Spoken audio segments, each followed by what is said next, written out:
अगर कोई चिट्ठी या पत्री आती थी तो लोग जाकर के कहीं जो पढ़े लिखे लोग रहते थे 10 किलोमीटर जाकर के पढ़ाने का काम करते कि इस चिट्ठी में क्या आया है। लेकिन आज जो परिवर्तन हुआ, लेकिन जो परिवर्तन होना चाहिए था वो परिवर्तन नहीं हुआ। जब जिस देश में शिक्षा के हिसाब से उसे दबाने का काम किया जाएगा, लोगों में आज जिस देश में शिक्षा को बढ़ाने का काम किया गया है, आज वो देश आप पता कर लेना आज हमसे कई गुना आगे निकल गए हैं। उदाहरण के तौर पे 1947 में हमारा देश आजाद होता है और 1949 में चाइना आजाद होता है, चीन। और उस चीन की आज हालत है जो शिक्षा के माध्यम से, जो अपने टेक्नोलॉजी के माध्यम से, जो साइंस के माध्यम से आज पूरी दुनिया में नाम का पैदा कर लिया है। तो आज हम कहना पड़ेगा हमारे देश में शिक्षा से भेदभाव किया गया, शिक्षा से पैसा कमाने की बात आई। जब सरकारें बच्चों की फीस को बढ़ा देती है, जब इस सरकारें जो किताबों पे टैक्स लगा देती है, जो विद्यालय कोई प्रबंधक अपनी जमीन लेकर के खोलने का काम करता है तो उनको काफी धन देकर के उन्हें जो लाइसेंस लेना पड़ता है, मान्यताएं लेनी पड़ती है। बड़ा दर्द होता है कि आज आप इलाके में लोगों को आप शिक्षा देने का काम करते हैं।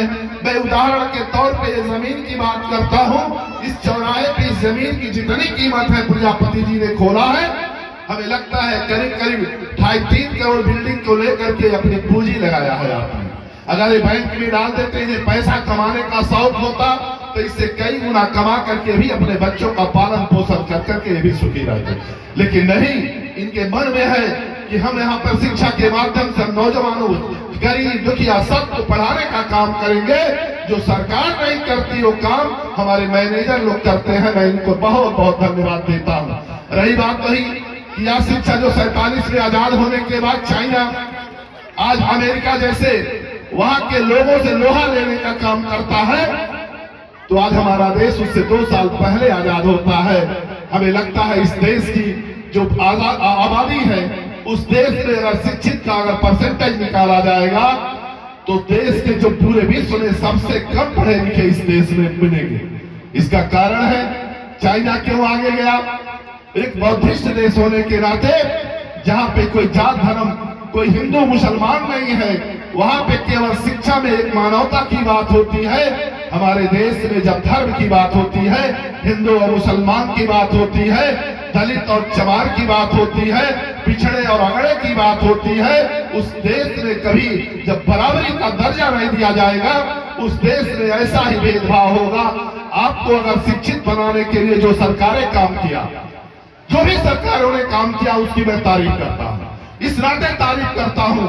आज किसान जात की बात नहीं करता, तमाम ऐसे ब्राह्मण वर्ग के लोग हैं, उनके पास हमें लगता है कि जो गरीबी रेखा से भी नीचे है, सामान्य वर्ग के लोग हैं, आज उनकी स्थिति यह है कि वो नहीं फीस दे सकते। तब हमें कहना पड़ता है जब सरकारें आप फीस बढ़ाने का काम करोगे, आज क्षेत्रों में विद्यालय खोलने में तमाम असुविधा पैदा करोगे। आज ये नहीं चाहते अगर कोई आदमी, कोई किसी गरीब का बच्चा पढ़ लेगा तो आपकी कमियों का उजागर करने का काम करेगा, प्रश्न उठाने का काम करेगा, वो दलित का बेटा, वो गरीब का बेटा।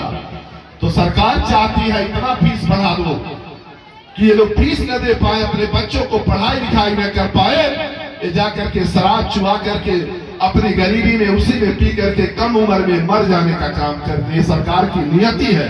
हम इस नाते कहते हैं कि आप शिक्षा को मुक्त करो। मैं दल में होकर के हम अपनी दल की बात नहीं करते, लेकिन मैं नेताजी की, राम मनोहर लोहिया की बात करता हूँ। उन्होंने कहा था शिक्षा पढ़ाई और दवाई मुक्त हो। पढ़ाई और दवाई, हमारे देश में जितना बीमारी और हमारे देश में गरीबी के नाते वो पढ़ा नहीं सकता, तो हमारा नेता जरूर कहा था पढ़ाई और दवाई मुक्त हो। और सिंचाई भी इन्होंने मुक्त किया था। चूंकि सिंचाई हमारे किसानों के लोग हैं जो गांव में बसते हैं, गांव में बसने के साथ साथ उस गांव में सिंचाई अगर मुक्त हो जाएगी तो हमारे देश में अनाज से इतना पैदा हो जाए कोई भूखों नहीं मरने पाए। लेकिन हमारा नेता माननीय मुलायम सिंह इस दुनिया में नहीं है। मैं उन्हें श्रद्धा सुमन अर्पित करते हुए, जब उनकी सरकार बनी थी उस सरकार में आप पता कर लेना, हमारे भाई उपाध्याय जी हैं, पता कर लेना, उन्होंने जिस तरह से शिक्षा को उन्होंने मुक्त किया था, उन्होंने पढ़ाई को मुक्त किया था। मान्यता उनके समय में लाखों लाख विद्यालयों को उन्होंने मान्यता दे दिया था, एड पिला दिया था। हमें नहीं लगता है कि कोई सरकार उसके बाद बनी हो, एक विद्यालय कहीं एड पिलाया हो। और आज तो हालात हैं, हमारा नेता आज अखिलेश यादव जो पढ़ा लिखा इंसान है, नौजवान है, जाति धर्म बिरादरी उनके अंदर नहीं है, उन्होंने जो काम किया पूरे देश में एक चर्चा का विषय बना। चर्चा का विषय इसलिए बना कि आज जब उन्होंने कहा कि हमारे बच्चे, हमारी बेटियां आज अगर हाई स्कूल इंटर हमारे अभिभावकों ने किसी तरह पढ़ा लेते हैं बच्चों को, बच्चियों को, इसके बाद पैसा, तब उन्होंने कहा हम बेटियों को हाई स्कूल इंटर बीए तक उन्हें मुफ्त शिक्षा दो और 40,000 रुपया उन्हें इंटर के बाद भी दूंगा कि अगली पढ़ाई कर लो। अगर माँ बाप गरीब हैं तो अपने बेटी का हाथ पीले भी कर लेना। और इस बात का अगर हमारा नेता ने कहा तो तारीफ करने की बात है। और तो हो सकता है हमारे बच्चे और भी बड़े लोगों के बच्चे, लैपटॉप आज आधुनिक युग है जहां पे आज संचार की व्यवस्था, टेक्नोलॉजी पूरे दुनिया को टक्कर देने की जरूरत है। जब छोटे छोटे बच्चे अगर उस टेक्नोलॉजी को आप पढ़ाओगे तो इस देश का जो भविष्य है बहुत आगे जाएगा।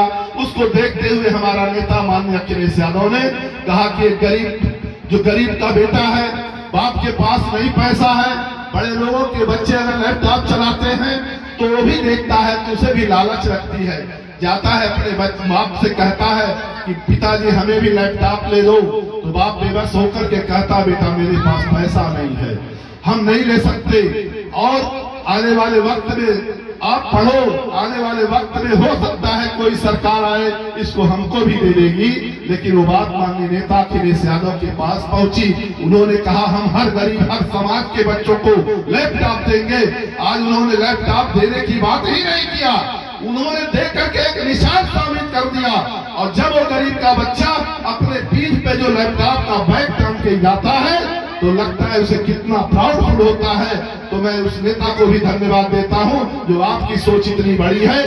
तो इस नाते आज बाबा साहब ने जो सबको संविधान के माध्यम से उन्होंने सबको शिक्षा का अधिकार दिया, महिलाओं को भी अधिकार दिया। आज संविधान में जब उन्होंने दिया है तो संविधान की अगर रक्षा, संविधान की बात नहीं होगी तो जरूर उसकी शिकायत होगी। और इस शिकायत के साथ साथ हम आप सबसे निवेदन करते हैं, अगर जो शिक्षा का कोई आदमी, अगर कोई सरकारें शिक्षा के सवाल पे बात नहीं करती, ऐसी सरकार को हमें आपको विरोध करने की भी जरूरत है। तो मैं कहना भी चाहता हूँ, आज अभी बात कर रहे थे डॉक्टर साहब की जो इस गांव में शराब की जो तमाम लोग शराब पीने की व्यवस्था कर लेते हैं, सच्चाई है। आज शराब पीने के लिए आपको मैंने कहा कि पैसा भी खर्च होता है, घर में वैमनस्यता भी होती है और उस परिवार की जीवन भी आधा हो जाता है, कम आयु में मृत्यु हो जाती है। तो आज ऐसा भी रहा। लेकिन इसी गांव में हमने देखा है, आज हीरालाल चाचा जी बैठे हैं, आज यहाँ भी अभाव था। ऐसा नहीं कि यहाँ पर बहुत बड़े धनी थे, लेकिन आपने शिक्षा का महत्व समझा, बच्चों को पढ़ा करके आज यहाँ इसी गांव के लोगों ने, जहां पर IAS PCS से लेकर के जज से लेकर के और यहाँ पर बड़े अधिकारियों के रूप में आज इसी गांव से निकले हैं। तो हम कहना भी चाहते हैं यहाँ के लोगों से, समाज के लोगों, आप लोग पढ़ाई में, अभी आपने कहा जो शिक्षा एक ऐसी चीज है जिससे सारे ताले खोले जाते हैं, तो आप शिक्षा एक ऐसा महत्व है कि आप अपने बच्चों को पढ़ा देना, वही बच्चा आगे बढ़ेगा, जो पढ़ेगा वही बढ़ेगा। बाबा साहब ने कहा है तो हम चाहते भी हैं, हमारी माताएं बहनें भी बैठी हैं, जो बेटियों को पढ़ाने का काम करना, वो बेटी जब पढ़ेगी तो अपने घर में भी एक अच्छा वातावरण पैदा करेगी और वो बेटी जब नौकरी पाएगी तो अच्छे अच्छे परिवार के लोग हाथ बढ़ाएंगे कि हम आपकी बेटी से मुफ्त में शादी करेंगे। जब वो अधिकारी बन करके निकलेगी तो हर लोग उसके लिए कहेंगे कि हम उसे बिना दहेज की शादी करूंगा। तो शिक्षा ऐसी व्यवस्था है कि आप बच्चियों को जरूर पढ़ाना, वो आपका भी घर अच्छा बनाएगी और जहां शादी होके जाएगी वहां के परिवार को भी अच्छा पढ़ा करके आगे बढ़ाने का काम करेगी। चूंकि समय कम है, हमें भी लखनऊ जाना है और चूंकि हम नहीं जानते थे, आज ही था, लेकिन सवेरे राम सिंह जी ने फोन किया, हमने कहा जरूर आऊंगा, आपके वहां नहीं आ पाया, लेकिन अगले बार या कभी भी कोई भी कार्यक्रम आप बच्चों के बीच में करेंगे तो केडी यादव कभी पीछे नहीं रहेगा। हमारा तो क्योंकि इस इलाके से भावनात्मक रिश्ता है, और इसी के साथ मैं अपनी वाणी को विराम देता हूँ। जय हिंद, जय भारत, जय मां सरस्वती। धन्यवाद। में काबिले तारीफ है और सही है, मंच राजनीतिक मंच भले नहीं है, लेकिन जो आपने कहा